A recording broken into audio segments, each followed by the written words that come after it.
Did Saddam Hussein leave behind a legacy of development or destruction for Iraq? This question often sparks fiery debates among historians, scholars, and those who lived under his rule. Saddam Hussein, a name that rings with both reverence and revulsion, was a prominent political figure in Iraq, serving as the country's president for over 2 decades. His reign, marked by a strong centralization of power, was also fraught with controversy. His policies, both domestically and internationally, have left indelible imprints on the fabric of Iraq and the broader Middle East. Some see him as a torchbearer of stability and economic development, while others remember the brutality and repression that characterized his regime. Such contrasting views make Saddam Hussein an enigma in the annals of world history. But to truly grasp the essence of his legacy, we need to delve into his life and political career. So let's embark on this journey to uncover the life of Saddam Hussein. Born into poverty, Saddam Hussein's journey to power was anything but ordinary. Born on the 28th of April 1937 in the humble town of Al-Auja near Tikrit in northern Iraq, Saddam was no stranger to hardship. The challenges of his early life, marked by poverty and struggle, were far from the trappings of power and privilege. He was a product of his circumstances, molded by the adversities he faced. But this young man, born into hardship, was not one to be easily defeated. His experiences ignited a fierce determination within him, a resolve that would become a defining feature of his personality and his journey to power.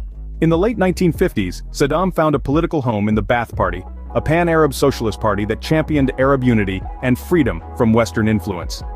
His involvement in the party began a chapter of anti-government activities, marking the start of his political career. In 1968, the winds of change began to blow in Iraq.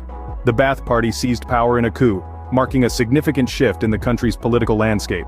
With the Ba'ath Party in power, Saddam's political ambitions began to take flight. He rose through the ranks, demonstrating a shrewd understanding of power dynamics and a ruthless determination to succeed. He was a skillful strategist, adept at navigating the treacherous waters of politics. His rise within the party was swift and calculated, as he steadily accumulated power and influence. In the political chessboard of Iraq, Saddam was a formidable player, always thinking several moves ahead. His ascent reached its zenith in 1979 when he officially became the president of Iraq, succeeding Ahmed Hassan al-Bakr.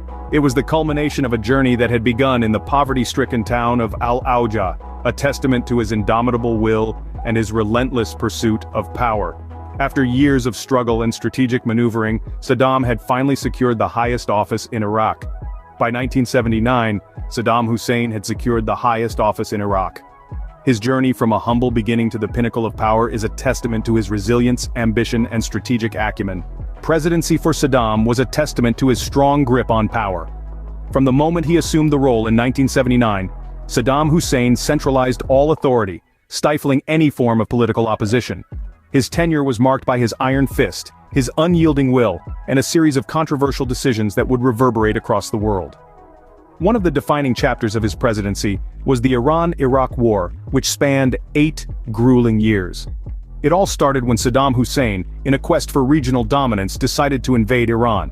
The conflict resulted in a devastating loss of life and economic damage for both nations.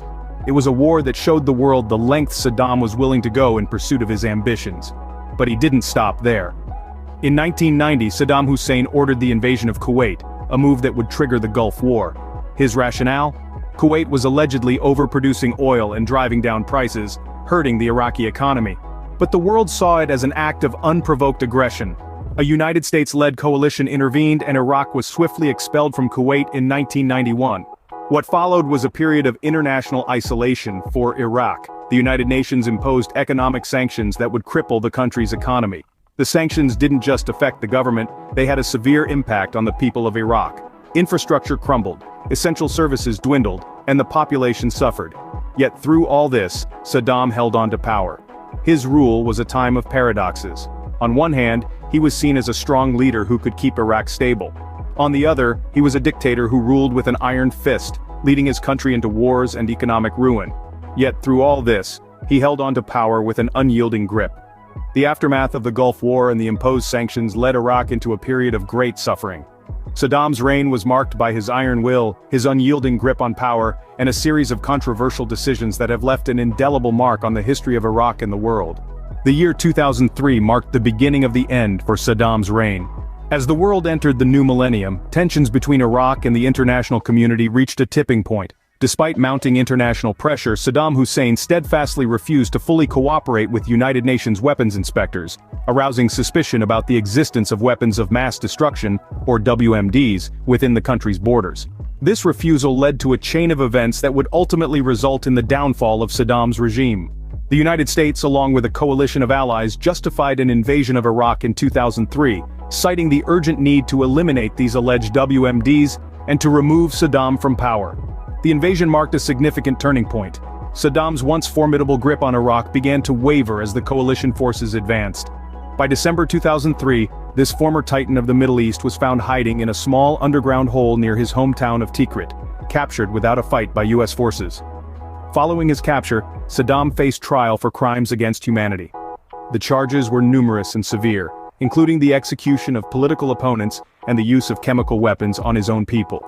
It was a reckoning for a man whose rule had been marked by brutality and fear. In November 2006, the court found Saddam guilty, and he was sentenced to death.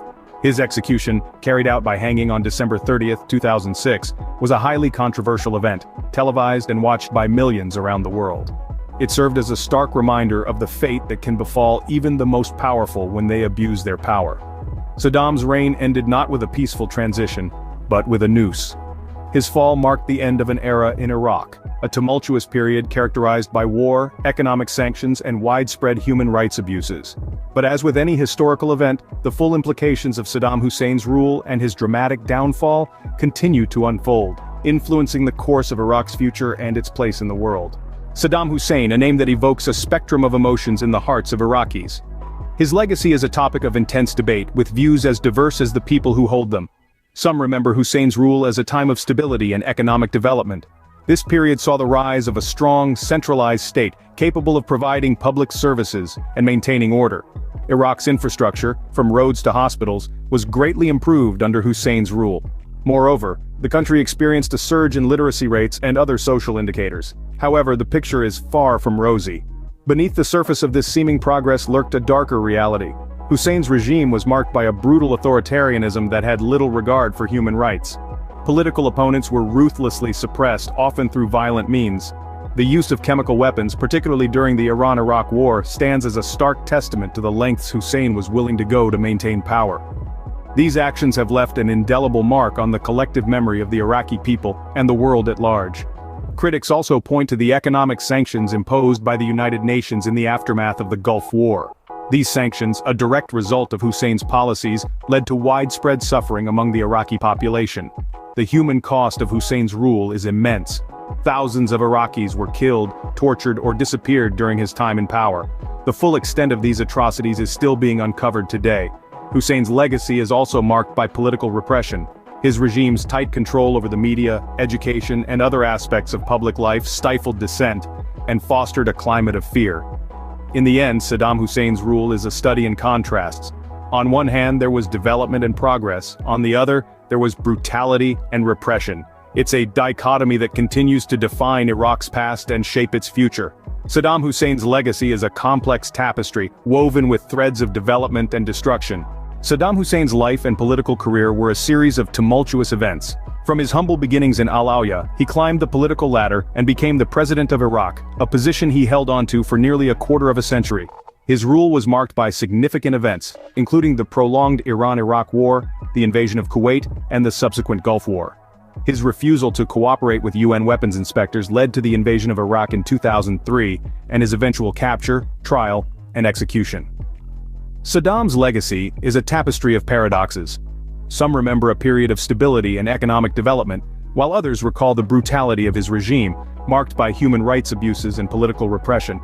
These contrasting perspectives underscore the complexity of Saddam's legacy, reflecting the deep and lasting impact of his rule on Iraq and the broader Middle East. Saddam Hussein, a figure of power and controversy, continues to cast a long shadow over the history of Iraq.